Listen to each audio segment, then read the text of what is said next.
Terredefrance.fr, le premier site d'articles français et patriotes, présente La culture dans tous ses états. André Berkoff, Céline Alonso. Ma France, celle du vieil Hugo tenant de son exil. Des enfants de 5 ans travaillant dans les mines. Celle qui construisit de ses mains vos usines. Celle dont Monsieur Thiers a dit qu'on la fusille. Ma France, André Berkoff, sublime déclaration d'amour à la France signée Jean Ferrat. Eh bien, notre cher pays, nous allons en parler dans un instant sur Sud Radio avec le célèbre photographe Yann Arthus Bertrand qui sort un livre magnifique et un film bouleversant, André, dans lequel il rend hommage aux Français qu'on aime tous. Oui, ça va. Arrête les éloges. Moi, je veux dire que ce Arthus Bertrand est sulfureux. Je dirais même à examiner avec précaution. Allez, liberté surveillée. Pourquoi ?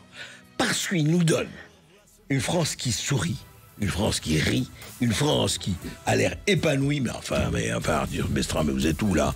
Vous ne savez pas que la France est fracturée, vous ne savez pas que la France est archipélisée, vous ne savez pas que la France est divisée, vous ne savez pas... Je les vois là, un album d'ailleurs, très bel album de famille. 3,7 kg, André. 4 kilos, j'arrive pas à le soutenir, c'est fini, j'arrive pas à le... Regardez ça, regardez, il est sublime, j'arrive ce à film. peine à le faire, bon. Non mais c'est formidable parce que d'abord, c'est vrai que c'est magnifique, les photographies, c'est magnifique, mais franchement, Yann Arthus Bertrand, moi, je voudrais poser la première question quand même, c'est un parti pris que vous avez dit, je veux dire la France, ça va, ça marche, ça fonctionne. J'ai fait 60 studios à travers la France, photographié 30 000 personnes. Et je disais aux gens, venez vous faire photographier avec des gens que vous aimez. Ils venaient avec leur famille, leurs voisins, leurs collègues de travail, leurs chiens.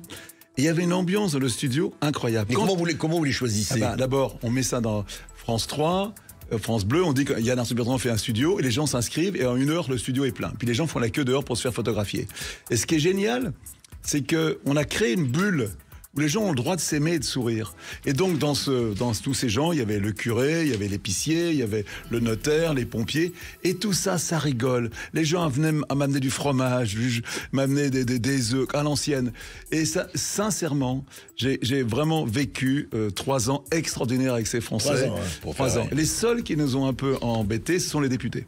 C'est assez, parce qu'en fin de compte, impossible de photographier ensemble des députés de couleurs différentes. Tu vois, voilà, c'est pas question de se tendre la main. Et ceux que j'ai vus, tous ces Français-là, c'est des gens qui respiraient la bienveillance et l'empathie. Bien sûr que le monde est difficile, bien sûr qu'il y a des problèmes, mais ce qu'ils ont voulu montrer d'eux, c'est la fierté de leur travail, la fierté de leur famille, de leurs amis. Et ça, c'est important. Et oui, André Berkoff, on va se retrouver dans un instant sur Sud Radio, la culture dans tous ses états. Restez avec nous. Yann Arthus Bertrand est notre invité aujourd'hui. Terredefrance.fr, le premier site d'articles français et patriotes, présente La culture dans tous ses états. André Berkoff, Céline Alonso. Douce France, cher pays de mon enfance, bercé de tendre insouciance, je n'ai gardé dans mon cœur. Et oui, chers auditeurs, eh bien, c'est la si belle voix de Yann Arthus Bertrand que vous entendez sur Sud Radio et celle, bien entendu, de Charles Trenet, cette douce France que vous avez sillonnée pendant de très nombreuses années, Yann Arthus Bertrand, pour aller à la rencontre des Français, les photographier. Vous avez fait environ 30 000 portraits, 30 000 photos, 800 sont réunis dans un livre sublime qui vient de paraître, donc aux éditions Actes Sud et qui s'intitule France, un album de famille que vous avez coécrit avec le démographe et historien Hervé Lebras. Racontez-nous comment cette aventure photographique est née. Dans les années 90, le journal L'Express m'avait commandé l'hiver, les journaux, ces magazines, les journalistes partaient en vacances, ils préparent des numéros à l'avance. Et donc, il m'avait demandé de faire un travail sur les Français. J'avais photographié du président Mitterrand à un SDF et je l'ai fait deux fois de suite. Et j'avais gardé avec mon assistante Françoise, avec qui je travaille depuis 40 ans, le plaisir incroyable qu'on avait eu à faire ce travail. Et comme il y a 3 ans, j'ai eu envie de redevenir photographe, je faisais plus du cinéma, je faisais de la télévision, et j'ai voulu recommencer à faire un travail photographique, et on a commencé un travail de français. Le problème, c'est que moi, je sais travailler que dans les catalogues. C'est-à-dire, quand je fais La Terre vue du ciel, je fais tout le monde. Je fais... Quand je fais un livre sur les chevaux ou sur les bestiaux, je fais toutes les races qui vivent en France. Et quand j'ai voulu faire les Français, je me dis qu'il faut que j'aille partout dans toute la France. Donc, je pensais que c'était un travail peut-être un peu moins prenant que ça a été. Que le monde entier. Quoi. Voilà, donc on était dans 60 studios à travers la France. Et donc, on s'installait, on prévenait France 3. Et c'est vraiment la France profonde qu'on a fait. J'ai adoré, c'est la France de France Bleu, c'est la France qui sont un petit peu oubliés, mais que je connaissais pas forcément très bien, France du terroir. Et j'ai adoré ces gens, adoré. Oui. J'ai pris un plaisir, et c'est vraiment, bien sûr, on dit en rigolant que c'est un 4 kilos d'amour le bouquin, mais c'est vrai, j'ai vraiment adoré photographier ces gens, et ces gens, ils sont beaux. Parce que eux-mêmes sont beaux, parce qu'ils t'envoient quelque chose. Ils te sourient, et c'est ça qui les rend beaux. Moi, je suis là comme un couillon appuyé sur le bouton. Eux, ils sont là en famille, et c'est génial. On a fait tous les métiers qu'il y a en France. On a essayé de faire Hervé Lebrun, démographe, le plus grand démographe français. On a essayé vraiment d'être un bouquin. C'est presque un livre d'orientation professionnelle. Tu veux choisir un métier, tu regardes dans le bouquin, tu as tous les métiers français. Mais c'est par métier, oui, par corporation. Corporation, bien sûr, par métier, par famille, toutes les familles. C'est par on a essayé de raconter un petit peu la France, quoi, en fin de compte. Et c'est assez passionnant, je dois dire. Et c'est un travail que je finirai, à mon avis, j'arrêterai pas. Et je préfère de loin photographier des visages que des paysages. Ça m'a vraiment nourri beaucoup plus. Et, oui. Et vous mettez à l'honneur dans ce livre, c'est des centaines de confréries, des centaines d'associations. C'est des millions de bénévoles en France. Oui, il faut dire que y a en France 20 millions de bénévoles, dont 5 millions sont bénévoles toutes les semaines. Et je pense sincèrement que ces associations, c'est la colonne vertébrale de la France. La France ne marcherait pas si bien s'il n'y avait pas ces associations, c'est évident. Oui. Quelle est la rencontre qui vous a le plus bouleversé parmi tous ces Français ? Il y a plusieurs rencontres. Un petit garçon, c'est la question que tout le monde me pose, et c'est un truc global, mais un jour, on a fait une photo dans le Nord d'un petit garçon qui avait une leucémie, et tout le village l'avait aidé. Et donc la dame sa mère avait demandé de venir avec tous les gens qui l'avaient aidé. Il y a 50 personnes du village qui sont là, le boulanger, le maire, un pilote d'avion. Et le petit garçon a écrit merci. Et ça, c'est la solidarité, c'est très émouvant de faire ça. On a fait aussi une prison de femmes à Versailles qui m'a beaucoup touché. Les femmes, ce n'est seulement que 3,5% des détenus en France. Ça veut dire quelque chose. Donc je voulais vraiment faire une prison de femmes. Et dans cette prison, il régnait une espèce de bienveillance, d'empathie, de sororité entre ces femmes géniale. Et alors, on a fait une photo où tu as la directrice de la prison, les détenus, les gardiens. On a l'impression qu'ils se prennent tous dans les bras, tous ensemble. Et la directrice de la prison me dit, je voulais faire du social, et là je fais du social. Chaque photo a été intéressante. C'est tellement, c'est étonnant par rapport à ce qu'on dit des prisons, exactement, etc. Avec une douceur, une bienveillance extraordinaire. Bon. Il y avait l'attaché de presse du ministère de la Justice à côté de moi, elle me dit « Oh là, je vais me faire virer, là, t'es sûr ?» Mais c'était vraiment... en tout cas, j'ai trouvé ça formidable. Bon. On avait aussi un petit garçon autiste, ça m'a beaucoup touché, un petit garçon qui était autiste, parce que et une dame vient me voir, elle me dit voilà, j'ai mon petit garçon qui est autiste, et il aura du mal à monter dans le studio, il va avoir peur des flashs, est-ce que je peux venir tôt le matin? Mais je dis bien sûr qu'ils viennent. Ils arrivent le matin, et le petit garçon, il avait peur de venir, quoi. Il était terrorisé par les flashs, le studio, et donc pendant 1 heure, elle l'a appelé, elle lui a parlé avec une tendresse et un amour invraisemblable, et quand tous les deux, ils sont sur le banc, et qu'elle le prend dans ses bras, et qu'elle sourit, tu sens l'amour incroyable d'une mère pour un enfant, pas comme les autres. Et ça m'a vraiment touché. Bon. Et en fait, vous leur demandiez quand même, vous disiez que le parti pris, c'était quand même de sourire. Mais ils souriaient naturellement. Ah oui, vraiment. Non, mais ça, vous leur disiez quand même. On se fait pas. Tu vois, les gens, on fait pas la gueule quand tu viens de faire une photo avec les gens que tu aimes, tu fais pas la gueule. De toute façon, tu viens pas. Tu viens, t'es fier, tu viens avec ton métier, tu viens avec tes œufs, tu viens avec ta vache, tu viens avec tes médecins, et tu veux montrer une belle image de toi. Donc, c'était une France heureuse. Mais on a tous en nous ces choses-là. Et la France, c'est un pays incroyable. Moi qui ai énormément voyagé dans le monde entier, combien de fois je vois des Français qui râlent à l'étranger. Ouais, la France, il y en a marre, la politique. N'empêche, quand ils sont malades, ils rentrent immédiatement se faire soigner en France. Voilà, je veux dire, on est dans un pays incroyable. Et les gens qui sont prêts à aider, à aider des réfugiés, les gens qui ont le cancer du sein. Il y a une espèce de solidarité en France absolument inouïe. Et moi, ça m'a énormément touché. Et oui, Ouais. ce livre, c'est un portrait de la France dans toute sa diversité. Qu'est-ce qui fait que vous avez choisi de l'ouvrir avec cette photo qui est très belle d'une femme voilée?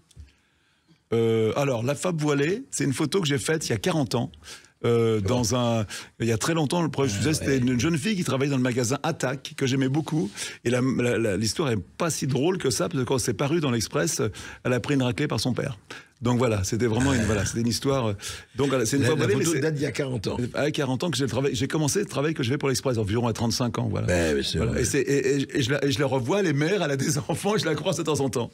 Voilà. Ah oui, alors sur tous ces Français que vous avez rencontrés, Yann Arthus Bertrand, depuis plus de 30 ans, vous avez réalisé un documentaire très touchant qui sortira au cinéma le 5 novembre prochain. Écoutons un extrait.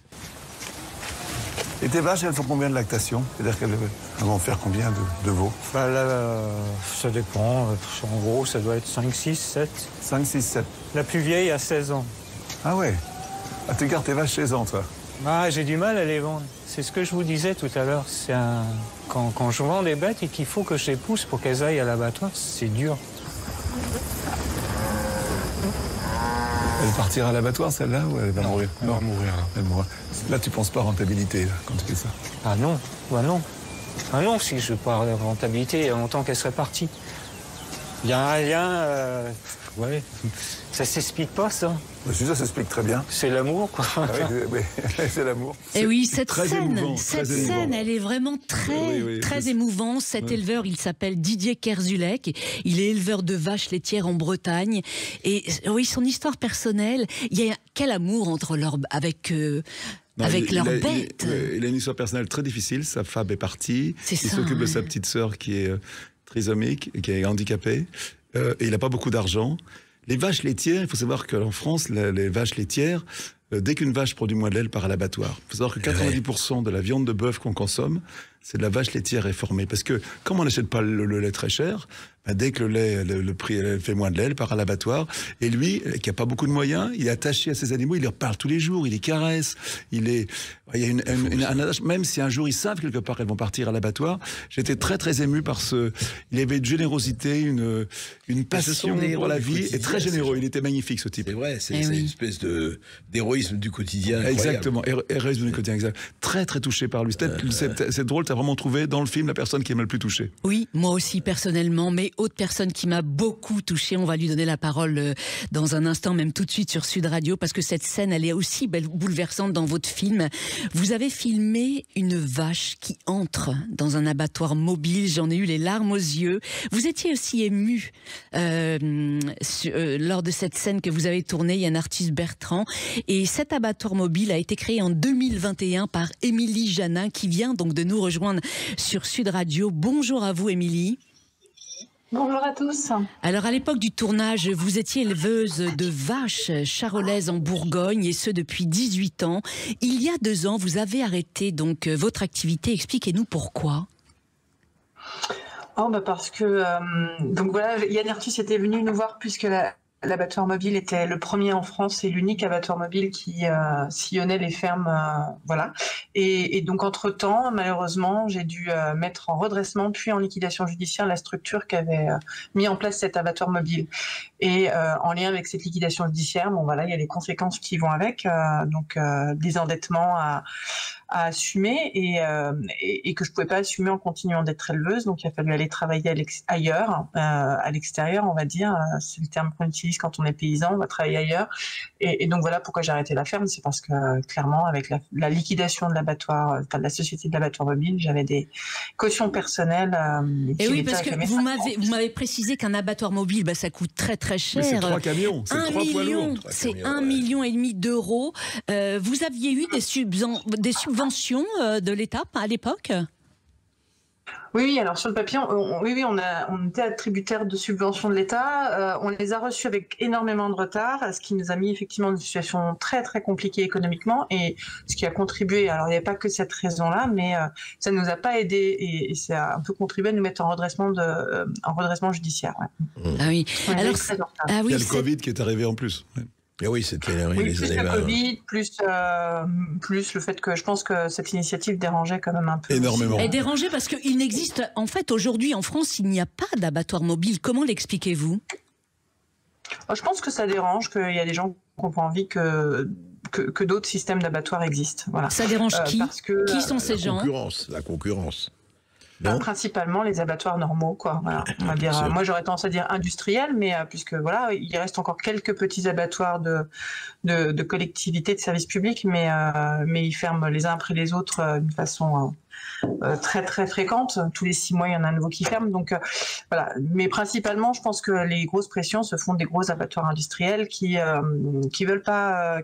Qui veulent avoir le monopole, en tout cas, tout du moins l'oligopole. Oui, Yann Arthus, c'est assez étonnant parce que ce que tu faisais, Émilie, avec 5 bêtes que tu tuais par jour, n'avait aucune concurrence avec les gros abattoirs. On tue en France chaque jour 3 millions d'animaux. 3 millions. Il y a pas, on parle des poulets, il n'y a pas que, que les bovins. Oui, on n'allait pas du tout les concurrencer. Ouais. En aucune façon. C'est le principe même. Ah oui, c'est le principe même. Pourtant, quand une vache est élevée dans un champ et qu'elle va être abattue près de son fermier en regardant ses congénères, même si c'est violent dans le film, c'est beaucoup moins violent qu'une vache qui a été transportée en camion, qui attend la mort avec les autres. Et oui, c'est beaucoup moins de stress pour la bête, c'est beaucoup moins de stress pour l'éleveur, et c'est un gage aussi de qualité d'une viande meilleure, non ? Émilie. Oui, c'est ce que nous ont dit tous nos clients, effectivement. Ils ont, alors les éleveurs ont tous apprécié quand on passait chez eux, parce qu'ils se rendaient compte que déjà les animaux perdaient beaucoup moins de poids quand ils étaient abattus chez eux que quand ils étaient abattus dans d'autres abattoirs. Donc ça, c'était un signe quand même évident de l'absence de stress. Et puis effectivement, tous les consommateurs, les revendeurs, les bouchers nous ont tous fait état que la viande était excessivement plus tendre. Donc c'était aussi pour moi lié au stress, puisque quand les animaux stressent, ils sécrètent des hormones qui viennent tendre les muscles, tout simplement. Vous avez vu le film de Yann Arthus? Ah oui, je l'ai vu. Je l'ai vu. Alors j'ai eu l'honneur de le voir en avant-première quand il est sorti au Festival du film francophone d'Angoulême en août 2024. Et donc c'était très très émouvant, parce que ça faisait tout juste 1 an à peine, enfin bref, que on avait fait la liquidation judiciaire. Et puis je l'ai revu récemment là à l'avant-première à Thônes en Haute-Savoie, puisque j'habite maintenant en Haute-Savoie, et je l'ai vu avec mon conjoint qui j'ai rencontré sur les chemins de Saint-Jacques, parce qu'après mon effondrement et la liquidation judiciaire, j'ai dû me reconstruire. Et donc là, j'avoue que... Mais il m'a fait déjà le premier effet la première fois, cet effet-là, c'est-à-dire que c'est vraiment un bain d'amour. Et la deuxième fois, enfin voilà, on a beaucoup ri, on a eu plein de larmes, d'émotions en voyant toutes les expériences que Yann Arthus et Michael ont mis en avant dans ce documentaire. Il est excessivement touchant et c'est un film feel good parce que oui, tout ne va pas si mal en France, il y a des choses qui vont bien. Quoi. Dans ce film, vous avez été à la rencontre de nombreux paysans. Beaucoup sont en détresse aujourd'hui, on le sait, la détresse des agriculteurs. De moins en moins font du lait, de moins en moins font du bio. Je suis sidéré par l'indifférence totale. Qu'on laisse les agriculteurs vivre dans la misère alors qu'ils ont ce rôle essentiel de nous nourrir. C'est pas normal que quelqu'un, un agriculteur, qu'un entrepreneur, qui travaille 70 heures par semaine, qui est endetté, gagne à peine le SMIC, et quand il le gagne. Et dans qui sont à 800 euros par mois. Hein. Et voilà. Et dans le livre qu'on a fait, beaucoup d'agriculteurs disent, les femmes ne travaillent plus, les femmes sont infirmières, font des métiers pour essayer de nourrir la famille. C'est un scandale, cette histoire-là. Je comprends pas qu'on n'est pas capable d'acheter le vrai prix aux agriculteurs. C'est une honte. Pour moi, c'est véritablement une honte. Et oui, surtout comme vous le dit André Pochon, qui est un paysan résistant de la première heure à l'agriculture productiviste, le modèle actuel n'a plus d'avenir, n'a pas d'avenir. Yann Arthus Bertrand, c'est clair. Bon, on le sait tous. Ouais, on le sait tous, mais rien. Mais personne ne fait rien, c'est terrible. Mais la logique André. de la mondialisation a gagné. Mercosur et compagnie. Quand vous savez que, non mais je veux dire, c'est pour ça, c'est très sympathique, mais ces politiques-là, quels qu'ils soient, hein, droite, gauche, ils sont en train de, pendant qu'on parle de la France et tout ça, ils sont en train de l'enlever trouver la viande argentine. Et on sait très bien comment elle est faite, la viande argentine. Le lait que tu achètes, il vient pas d'Argentine, il vient de France. Rien t'oblige de l'acheter au vrai prix. La viande française, tu peux l'acheter le vrai prix aussi. On n'est pas obligé de toujours acheter au moins cher. Derrière ce que tu manges, il y a du travail, il y a des gens qui ont travaillé. Et on ne respecte pas ce travail. C'est un scandale. Les gens vous diront, oui, mais moi, j'ai pas beaucoup d'argent, et voilà. Il y a beaucoup de gens qui, en effet, n'ont pas les moyens, mais il y en a encore plus qui ont les moyens de le faire. Et ceux qui ont les moyens de le faire, ils ont un devoir, la mission de le faire. Je pense que c'est dans les écoles, dans les EHPAD, les hôpitaux, on peut payer un peu plus cher la nourriture. Moi, j'ai des écoles, j'ai la chance encore des écoles qui portent mon nom. Eh bien, quand vous voyez le repas de midi coûte 2 €, vous les montez à 3 €, tout le monde se met à hurler. Je dis, c'est pas forcément les vrais prix, mais dans les cantines scolaires, c'est pas cher. Eh bien, les gens refusent de payer plus cher. Voilà. Et derrière toute cette nourriture, il y a du travail, il y a des gens, il y a du sang, il y a des gens qui souffrent. Et ça, c'est insupportable. Donc c'est un livre quand même, c'est un livre et un film, c'est un miroir en fait de la France. Et comme disait Cocteau, c'est un miroir qui réfléchit. Et oui, et dans ce film, Yann Arthus Bertrand, vous êtes allé à la rencontre aussi de bergers. L'un d'entre eux nous interviendra sur Sud Radio dans un instant. On lui donnera la parole. Il se bat pour préserver ses bêtes. Et vous avez aussi donné dans ce film la parole à des gens, effectivement, qui consacrent leur vie à aider les autres. Brigitte Libs, qui aide les migrants à Calais, nous donnera son témoignage dans un instant sur Sud Radio, alors restez avec nous. J'embrasse aussi Émilie, je ne sais pas si elle est encore en ligne, mais elle est très courageuse. Elle a tout perdu et je vais vous dire que tous ces gens qui font des choses pour les autres, ils sont très courageux et souvent ils ne le savent pas. Merci. Et c'est un film pour leur rendre hommage. Oui, merci à vous Émilie Lips et bon courage dans vos nouvelles activités. Terredefrance.fr, le premier site d'articles français et patriotes, présente la culture dans tous ses états. André Berkoff, Céline Alonso. Parfois, ils nous arrivent avec leurs grands chapeaux et leurs manteaux de laine que suivent leurs troupeaux, les bergers. Ils montent du printemps quand s'allongent les jours ou brûlés par l'été descendent vers les bourgs. Et oui, les bergers. Yann Arthus Bertrand, vous avez été à leur rencontre dans les Alpes-Maritimes. Vous avez notamment rencontré Jacques Couron qui vient de nous rejoindre sur Sud Radio. Bonjour à vous Jacques. Alors vous êtes exploitant agricole à Gourdon exactement depuis 25 ans et président de la fédération régionale ovine. Votre combat est d'essayer donc d'exister face aux loups prédateurs. Vous intervenez dans le film de Yann Arthus Bertrand, France, une histoire d'amour qui sort au cinéma le 5 novembre. Vous êtes touchants tous les deux, vous êtes dans une confrontation très touchante dans ce film. Confrontation, voilà. Ouais. C'est pas une confrontation, on se tend la main l'un à l'autre. J'étais ému par ce qu'ils m'ont raconté. Je dois le reconnaître. Et oui. Alors, présentez-vous, Jacques Couron. Déjà, dites-nous, est-ce qu'en 25 ans, vous avez perdu beaucoup de bêtes? Oui, énormément. Je me présenter, je suis un éleveur comme parmi tant d'autres qui aime la nature, qui aime son métier et qui espère en vivre. Et on est obligé d'en vivre difficilement en ce moment avec forcément cette prédation qui est incessante, malheureusement. Et en même temps, on a aussi la chance d'avoir un beau métier avec des bons privilèges aussi. Et oui. Alors vous êtes à la tête d'un troupeau de 550 brebis. Comment vous les protégez, vos bêtes, aujourd'hui? Comment vous assurez leur sécurité? Par tous les moyens qui sont demandés, exigés par l'État et qu'on essaye de trouver. Quels moyens exactement? Les chaînes j'allais y venir, les chaînes de protection, des regroupements nocturnes et diurnes obligatoires, de la présence humaine, du gardiennage renforcé, donc la présence humaine le maximum de temps, ce qui n'est pas toujours facile avec les lois du travail et tout ce problème-là, et faire le maximum et y être et être aussi armé, même si dans le déplaise à certains, c'est aussi une solution. Ah oui, c'est-à-dire Jacques, quels sont les prédateurs? Quand vous parlez des prédateurs, c'est une race de prédateurs, je veux dire les loups pour ne pas les nommer, ou d'autres? Non, pour nous, en région Provence-Alpes-Côte d'Azur, la région sud, ça reste que de la prédation lupine. On n'a pas cette malchance d'avoir lynx en plus. Et vous n'avez pas des vols de moutons non plus? Il y en a toujours un peu, mais c'est avec les chiens de protection. Je défie tout le monde de venir voir et de venir se servir d'un... Vous connaissez l'histoire, Jacques, et vous-même, Yann Arthus Bertrand, de cet énarque qui arrive justement chez un berger. Et il dit, dites-moi, cher ami, si je vous donne le nombre exact de votre cheptel, est-ce que vous me donnez une brebis? Le type dit, si vous me donnez le nombre exact, absolument.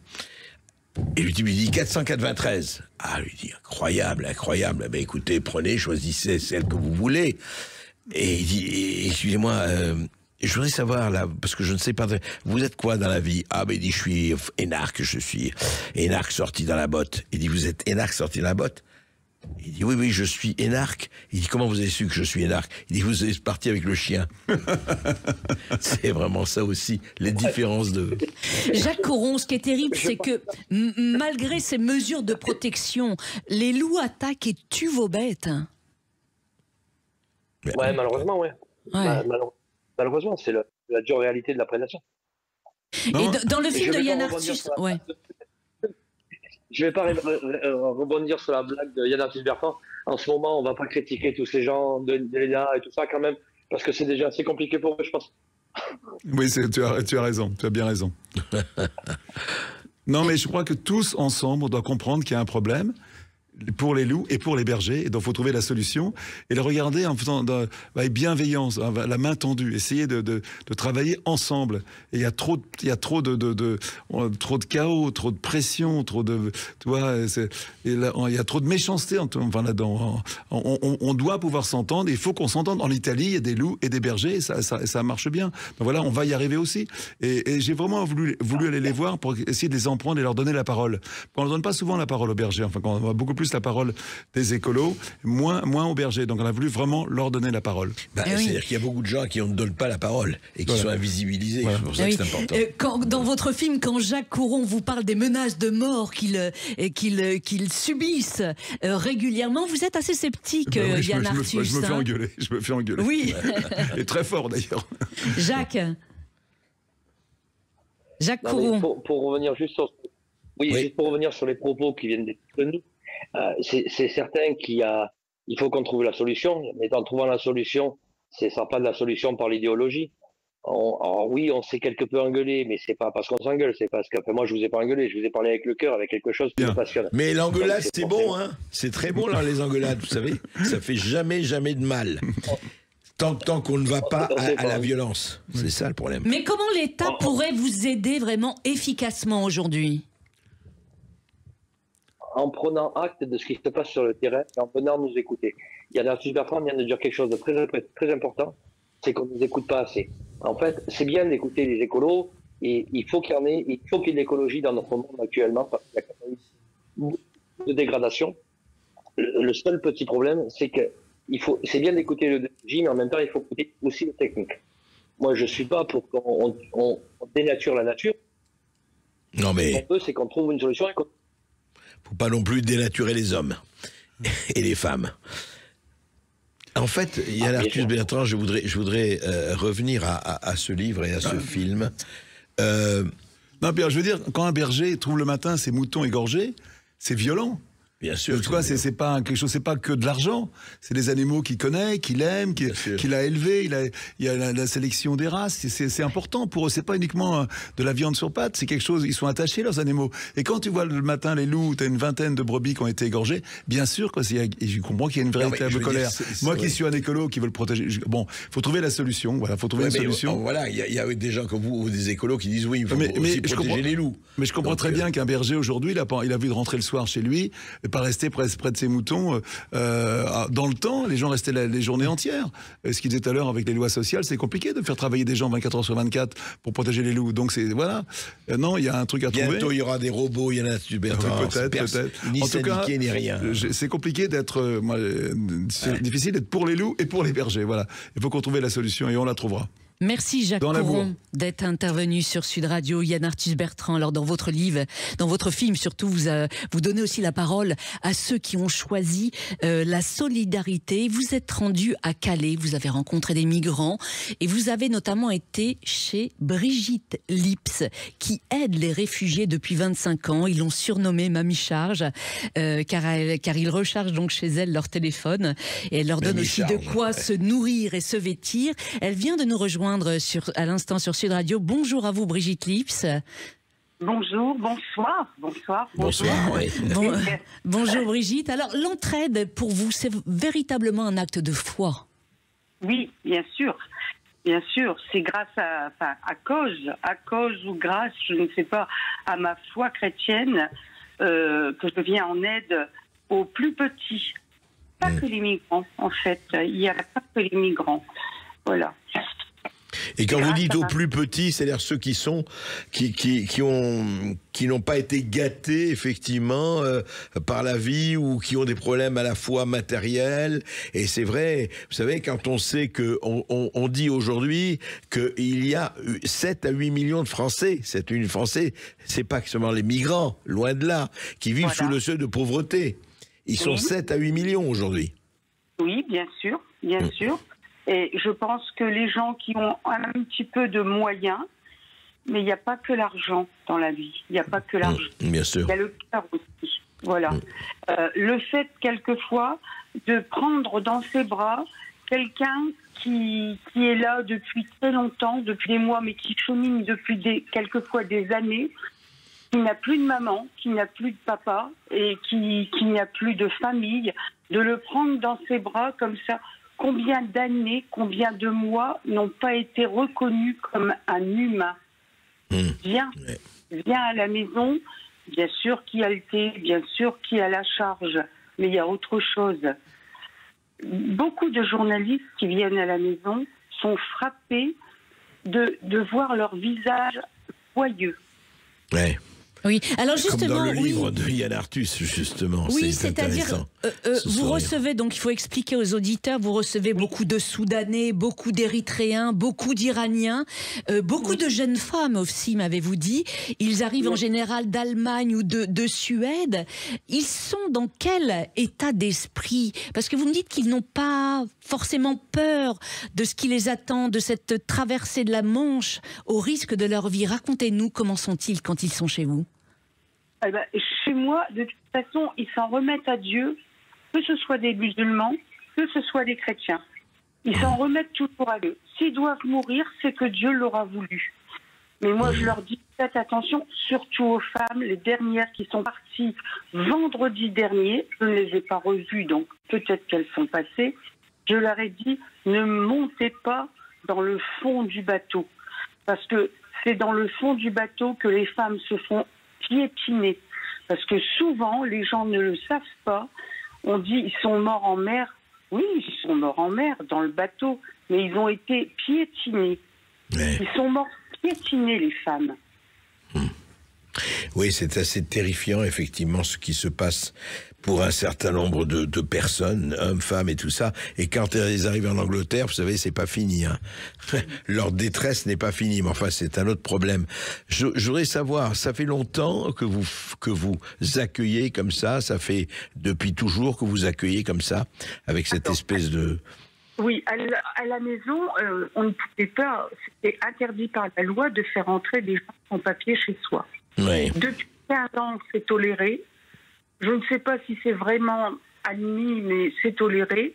Et puis depuis 8 ans que je suis en retraite, j'ai beaucoup plus de temps à leur accorder.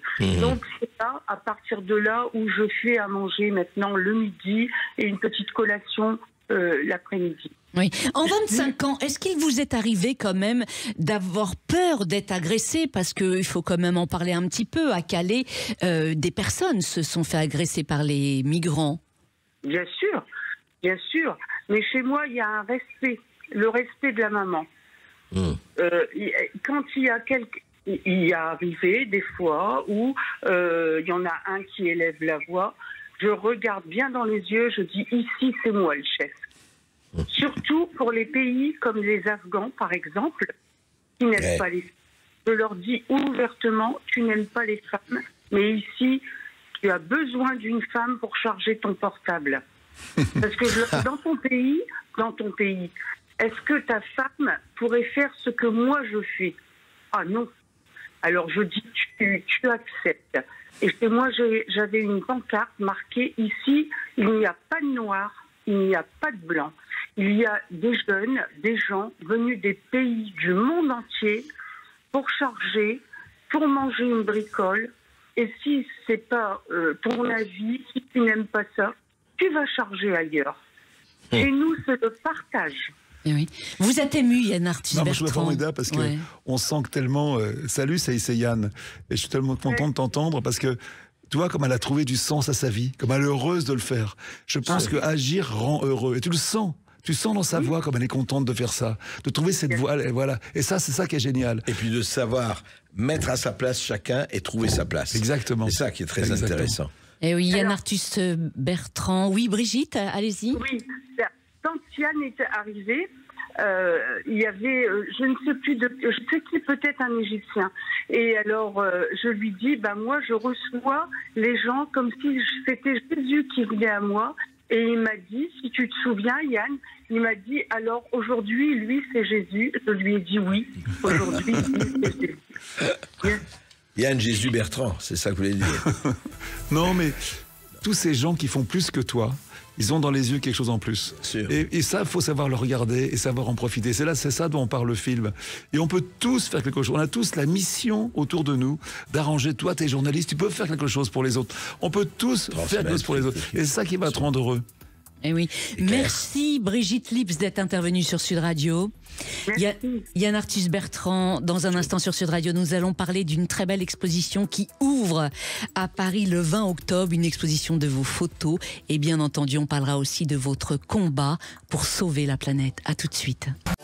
Terredefrance.fr, le premier site d'articles français et patriotes, présente la culture dans tous ses états. André Berkoff, Céline Alonso. Les océans sont des poubelles et les fronts de mer sont souillés. Des Tchernobyl d'Henri Bambel voient naître des fœtus morts-nés. Dans 50 ans, qu'allons-nous faire de ces millions de détritus et ces déchets du nucléaire? Et oui, la Terre meurt et on s'en fout, dit Charles Aznavour dans cette chanson qu'il a écrite en 2007, Yann Arthus. C'est un peu vrai qu'on s'en fout tous. Hein. Oui, on s'en fout. Est-ce que ça vous désespère, l'urgence de cette situation? Moi, j'étais écolo depuis que j'ai 20 ans. Donc moi, je voulais sauver les pandas, les tigres, les éléphants. Et maintenant, je veux sauver mes petits-enfants. C'est pas la même chose. Le pas est énorme. Je suis sidéré par l'indifférence totale qu'on a tous sur ce qui se passe en ce moment. On a tous besoin de croissance. Il ne peut pas avoir de croissance sans pétrole. Donc on continue jusqu'au bout et c'est la croissance qui paye les écoles, les hôpitaux, tout le reste. Donc on a besoin de ce pétrole pour vivre. Et bien sûr, le pétrole nous empoisonne. Donc voilà. Et c'est facile, hein. Il y a une vraie contradiction. Oui, une contradiction totale. Et c'est pour ça que j'ai accepté la façon dont vivre, que moi je suis pas mieux que les autres. J'ai accepté, c'est pour ça que je me réfugie un petit peu dans ces photos de Français. ça me paraît un peu plus facile que parler de changement climatique.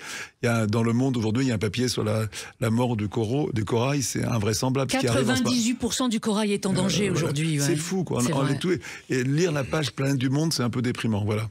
Je suis un optimiste très inquiet. Ouais, en même temps, des fois, c'est une autre.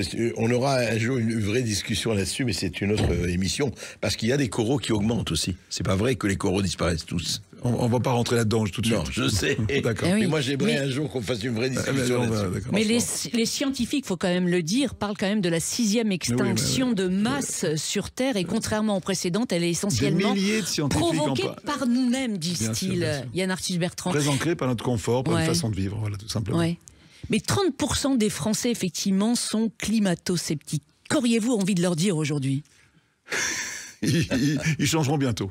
Ils changeront. S'ils sont jeunes, ils comprendront. Mais vous vous rendez compte d'avoir 20 ans aujourd'hui, de commencer à rentrer, de quel métier je vais faire, où je vais aller avec ce que disent les scientifiques, c'est compliqué. Bon, écoutez, parlons des Français.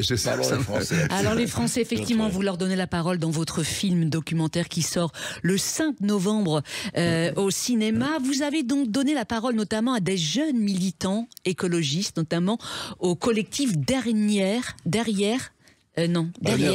Rénovation, Yann Arthus. Un mot sur ce collectif. Oui, c'est tous ces jeunes qui ne savent pas quoi faire et qui bloquent les routes, qui se mettent sur les routes, qui se collent les mains sur les routes. Et alors moi je les ai filmés, j'étais assez ému, c'est assez courageux, il faut le faire parce qu'ils se font insulter. Là, il y a beaucoup de violence. Vous avez vu dans le film, les gens deviennent fous quand on bloque les routes. Vous voyez, je comprends, vous êtes dans la voiture en plein soleil et les petits jeunes avec des grands pancartes. Les gens ne comprennent pas très bien pourquoi ils sont là. Donc ça engendre une espèce de violence inouïe. Et je suis de leur côté, bien sûr. Et en même temps, je comprends. C'est un peu comme les loups, on est toujours entre les deux. Yann Arthus Bertrand, ça je comprends, mais qu'ils aillent taguer et détruire des peintures, arrête, ça je comprends pas. Mais la Joconde, elle a un tableau, envoyer de la soupe dans un musée sur un tableau avec une vitre, on s'en fout. Mais on s'en fout. Moi, ça me. Je ne vais pas rentrer là-dedans, mais moi, je trouve que c'est pour faire de la presse, c'est de faire de la télévision qu'ils font ça. Mais le tableau n'a pas été abîmé. Voilà. Ça dépend desquels. Bon, c'est une autre question. Mais à notre échelle, Yann Arthus Bertrand, qu'est-ce qu'on peut faire au quotidien ? Ce combat n'est-il pas... Alors, je vais vous dire. Ouais, dites-moi. Moi, c'est assez facile. Il faut arrêter de manger de la viande industrielle. La viande industrielle est en train de détruire la planète, tout simplement. Il faut prendre un peu moins l'avion.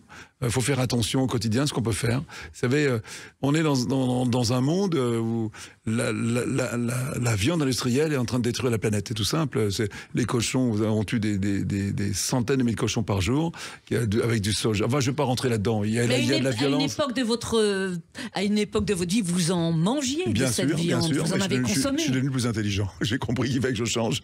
Mais voilà, on ne va pas mourir idiot. Et je pense qu'on changera tous. Un jour, on va comprendre qu'il faut le faire. Manger bio, c'est important. Payer le vrai prix aux agriculteurs.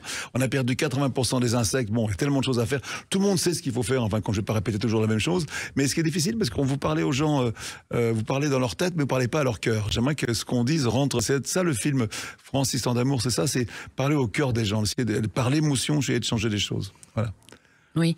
Yann Arthus Bertrand, parlons à présent de l'exposition, votre exposition photo qui démarre à Paris le 20 octobre. Ouais. Qu'est-ce que vous exposez exactement? C'est tous ces Français que l'on retrouve dans ce livre? C'est un travail de fond que j'ai fait sur la France et les Français. On a photographié 30 000 Français.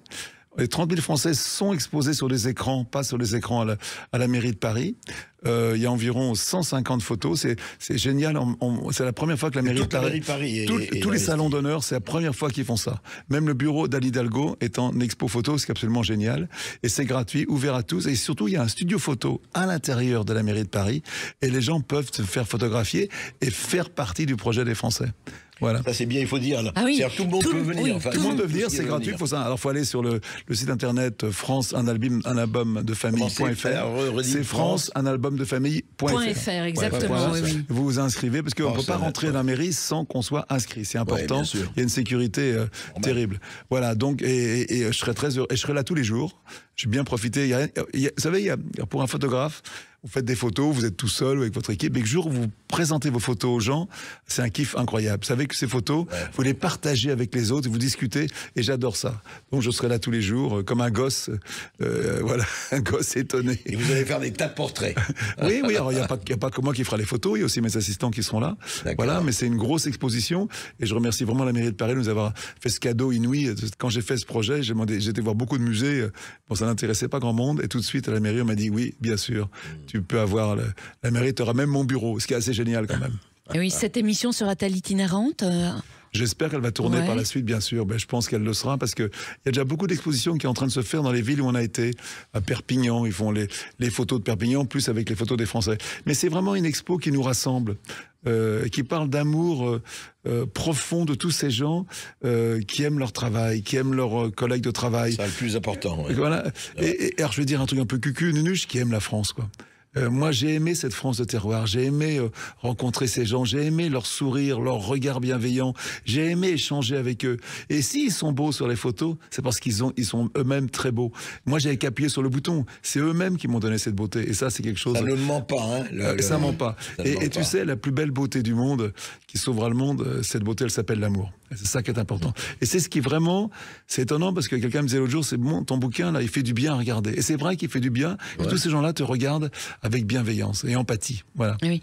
Vous avez beaucoup plus de plaisir à photographier, on peut dire, la beauté des gens que celle des paysages aujourd'hui?